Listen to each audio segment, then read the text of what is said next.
ఈ వీడియోలో మనం చందమామ 2012 అక్టోబర్లో ప్రచురింపబడిన బేతాళ కథలు విరాజుడి వైరాగ్యం కథ విందాం. పట్టువదలని విక్రమార్కుడు చెట్టు వద్దకు తిరిగి వెళ్ళి చెట్టుపై నుంచి శవాన్ని దించి ఎప్పటిలాగానే మౌనంగా శ్మశానం కేసి నడవసాగాడు. అప్పుడు శవంలోని బేతాళుడు, రాజా, జీవితంలోని భోగాల పట్ల పదవుల పట్ల కొందరు కొన్నిసార్లు వైరాగ్యం ప్రదర్శిస్తారు. కానీ చివరకు వచ్చేసరికి వాటిని దొరకబుచ్చుకొని అసంగతంగా ప్రవర్తిస్తారు. నీవు ఆ కోవకు చెందిన వాడివేమో ఆత్మపరిశీలన చేసుకోవటానికి వీలుగా అట్లా ప్రవర్తించిన విరాజుడి కథ చెబుతాను విను అంటూ ఇలా చెప్పసాగాడు. మాళవిక రాజ్యం రాజు విచిత్రవీరుడు, ధర్మప్రభువు. అతనికి చాలా కాలం సంతానం కలగలేదు. రాజదంపతులు ఎన్నో పూజలు యాగాలు చేశారు. ఎందరో యోగులను కలిశారు. చివరికి దైవం కరుణించి మహారాణి గర్భం దాల్చింది. ఒక శుభముహూర్తాన పండంటి బిడ్డను ప్రసవించింది. రాజదంపతులు పుత్రోత్సాహంతో పండుగ జరిపారు. పుట్టిన బిడ్డకు విరాజుడు అని నామకరణం చేసి అల్లారు ముద్దుగా పెంచారు. అయితే విరాజుడికి చిన్ననాటి నుండి వైరాగ్య భావాలు ఎక్కువగా ఉండేవి. పిల్లలతో కలిసి ఆడేవాడు కాదు. ఒంటరిగా కూర్చొని ఆలోచిస్తూ సమయం గడిపేవాడు. మహారాజు విరాజుడిని గురుకులానికి పంపాడు. విరాజుడు సకల విద్యలు అభ్యసించాడు, కానీ వాటి పట్ల ఆసక్తి కనపరిచేవాడు కాదు. విచిత్రవీరుడు వృద్ధుడయ్యాడు. తన పరిపాలన సవ్యంగా లేదని గ్రహించాడు. అందుకే యువకుడైన కుమారుడికి పట్టాభిషేకం జరిపి రాజ్యపాలనా భారం అప్పగించి తను విశ్రాంతి తీసుకోవాలని భావించాడు. అదే విషయం కుమారుడితో చర్చించాడు. అయితే విరాజుడు పట్టాభిషేకం పట్ల ఎటువంటి ఆసక్తి చూపక, తండ్రి, ఈ రాజభోగాల పట్ల నాకు ఆసక్తి లేదు, అడవులకు పోయి తపస్సు చేసుకోవాలని ఉంది అని చెప్పాడు. అది విన్న విచిత్రవీరుడు ఖిన్నుడయ్యాడు. నాయనా, నీవు రాజపుత్రుడివి, రాజ్యపాలన నీ కర్తవ్యం, అడవులకు పోయి తపస్సు చేయవలసిన వయస్సు కాదు నీది అని చెప్పి చూశాడు. అయితే విరాజుడి పట్టాభిషేకానికి సమ్మతించలేదు. సుదీర్ఘంగా ఆలోచించిన విచిత్రవీరుడు విరాజుడితో, నాయనా, జరగనున్నది జరగక మానదు. నీవు కొంతకాలం దేశ సంచారం చేసిరా. అప్పటికి నీకు పరిపాలన పట్ల విముఖత ఉంటే నీ ఇచ్చ ప్రకారం అడవికి పోయి తపస్సు చేసుకుందువు కానీ అని చెప్పాడు. అందుకు సమ్మతించిన విరాజుడు ఒక సామాన్యుడిలా వేషం మార్చుకొని ఒంటరిగా దేశ సంచారానికి బయలుదేరాడు. కొంత దూరం ప్రయాణించాక ఒక రాత్రి అతను ఒక రైతు ఇంట బస చేశాడు. తనకు ఆతిథ్యమిచ్చిన రైతు దంపతులు దిగులుగా ఉండటం గమనించిన విరాజుడు, అయ్యా, నాకు ఆతిథ్యమిచ్చిన పుణ్య దంపతులు మీరెందుకో దిగులుగా ఉన్నట్లు తోస్తుంది, కారణం తెలపండి అని కోరాడు. అప్పుడు ఆ రైతు, నాయనా, చేతికొచ్చిన పంట అకాల వర్షం వలన కొట్టుకుపోయింది, అప్పులే మిగిలాయి. రాజుగారిని కలిసి మా గోడు వెళ్ళబుచ్చుకోవాలంటే అధికారులు అడ్డం పడుతున్నారు అని బాధపడ్డాడు. విరాజుడు వారితో, నాకు రాజుగారిని కలిసేపాటి పరిచయం ఉంటుంది, అతనికి మీ బాధ తెలియపరుస్తాను, ధైర్యంగా ఉండండి అని ఓదార్చి అక్కడి నుంచి బయలుదేరిపోయాడు. కొద్ది రోజులు ప్రయాణించిన తరువాత విరాజుడు యజ్ఞనారాయణుడు అనే బ్రాహ్మణుడి ఇంట బస చేశాడు. తనకు ఆతిథ్యమిచ్చిన యజ్ఞనారాయణుడు పదే పదే భార్యను ఓదార్చడం గమనించిన విరాజుడు ఏం జరిగింది అని వాకబు చేశాడు. అందుకు యజ్ఞనారాయణుడు, నాయనా, మాకు పెళ్లి కావలసిన ఆడపిల్ల ఉంది. ఆ పిల్ల పెళ్లికని 10,000 వరహాలు కష్టపడి దాచాను. వారం క్రితం దొంగలు పడి ఆ సొమ్ము దొంగలించారు. ఇక పిల్ల పెళ్లి ఎలా చేయటం అని నా భార్య దుఃఖిస్తున్నది అని చెప్పాడు. అది విన్న విరాజుడు, మరి దొంగతనం గురించి కొత్వాలుకి ఫిర్యాదు చేయలేకపోయారా అని అడిగాడు.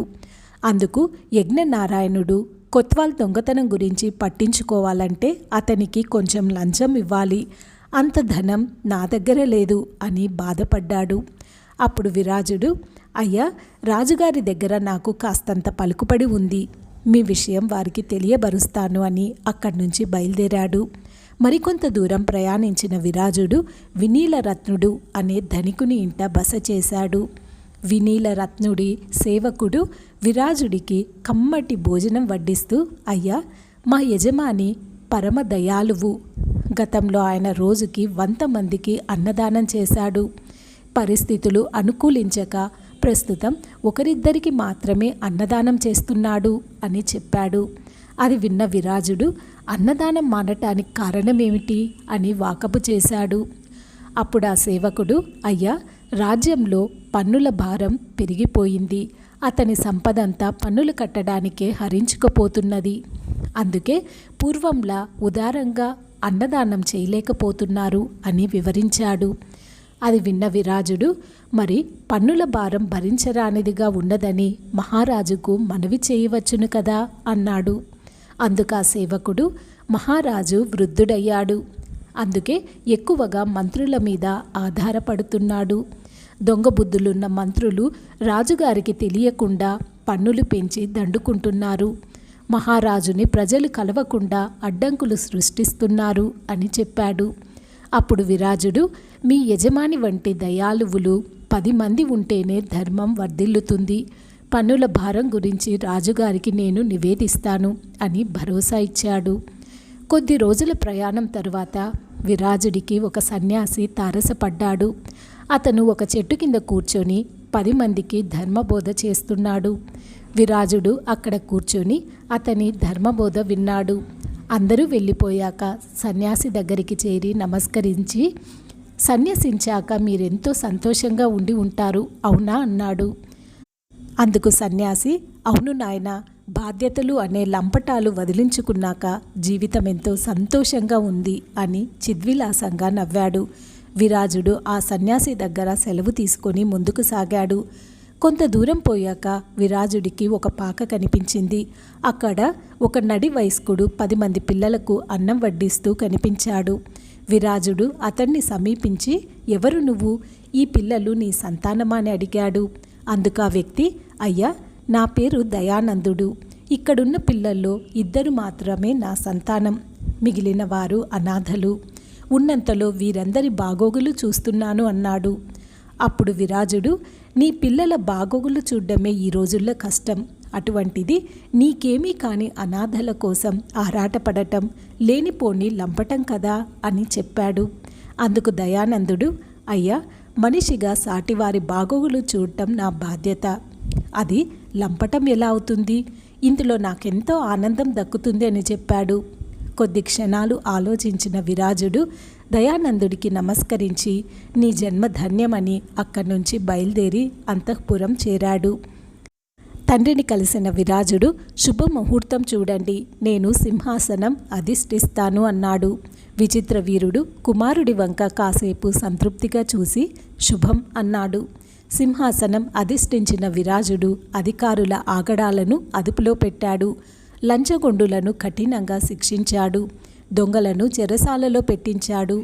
పన్నుల భారం తగ్గించి ప్రజలందరి మన్ననలను పొందాడు. అంతవరకు కథ చెప్పిన బేతాళుడు విక్రమార్క విరాజుడి చిన్నతనం నుంచి వైరాగ్య భావాలతో పెరిగాడు. పట్టాభిషేకానికి విముఖత చూపించాడు. అటువంటి వాడు ఉన్నట్టుండి దేశాటనం తరువాత సింహాసనం అధిష్ఠించడానికి సమ్మతించడానికి కారణమేమిటి? ఒకప్పుడు భోగం అనిపించిన రాజరికం ఇప్పుడు అలా అనిపించలేదా? లేక వాటి పట్ల ఇష్టం పెంచుకున్నాడా? దేశాటనంలోని ఏ సంఘటనలు అతనిలో మార్పు తెచ్చాయి? ఈ ప్రశ్నలకు సమాధానం తెలిసి చెప్పకపోయావో నీ తల 1000 ముక్కలవుతుంది అన్నాడు. దానికి విక్రమార్కుడు, బేతాళ, విరాజుడు సింహాసనం భోగమని తొలుత భావించాడు. కానీ దేశాటనం చేసిన తరువాత రాజు ఉన్నది భోగాలు అనుభవించడానికి కాదని, ప్రజల కష్టాలు తీర్చడానికి, సేవలు చేయడానికని గుర్తించాడు. రాజు అనేవాడు అధికారులను అదుపులో పెట్టాలి, లంచగొండులను శిక్షించాలి, దొంగలను చెరలో పెట్టాలి, ప్రజలకు కూడు గుడ్డలతో పాటు లోటు లేకుండా చూడాలని అర్థం చేసుకున్నాడు. అతనికి తారసపడిన సన్యాసి బాధ్యతలను లంపటాలుగా భావిస్తే ఒక సామాన్యుడు మాత్రం అనాథలకు అన్నం పెట్టడం స్వధర్మంగా భావించాడు. ఒక సామాన్యుడే అంత బాధ్యతాయుతంగా వ్యవహరించినప్పుడు రాజకుమారుడైన తను బాధ్యతల నుంచి తప్పుకోవటం ధర్మం కాదని గ్రహించడంతో అతనికి జ్ఞానోదయమైంది. అదే సింహాసనం అధిష్ఠించటానికి సుముఖత చూపేలా చేసింది. వైరాగ్యం విరాగికి మాత్రమే ఆనందాన్నిస్తుంది. బాధ్యత స్వీకరించడం అనేది పదుగురికి సంతోషానికి కారణమవుతుంది. వైరాగ్యానికి బాధ్యతకు ఉన్న తేడా గ్రహించబట్టే విరాజుడు పట్టాభిషేకానికి సమ్మతించాడు అని సమాధానమిచ్చాడు. రాజుకి ఈ విధంగా మౌనభంగం కలుగగానే బేతాళుడు శవంతో సహా మాయమై తిరిగి చెట్టెక్కాడు. ఈ కథ ఇంతటితో సమాప్తం. ఈ వీడియో మీకు నచ్చినట్లయితే దయచేసి ఈ ఛానల్ని సబ్స్క్రైబ్ చేసుకొని ఈ వీడియోని లైక్ చేయండి. ధన్యవాదములు.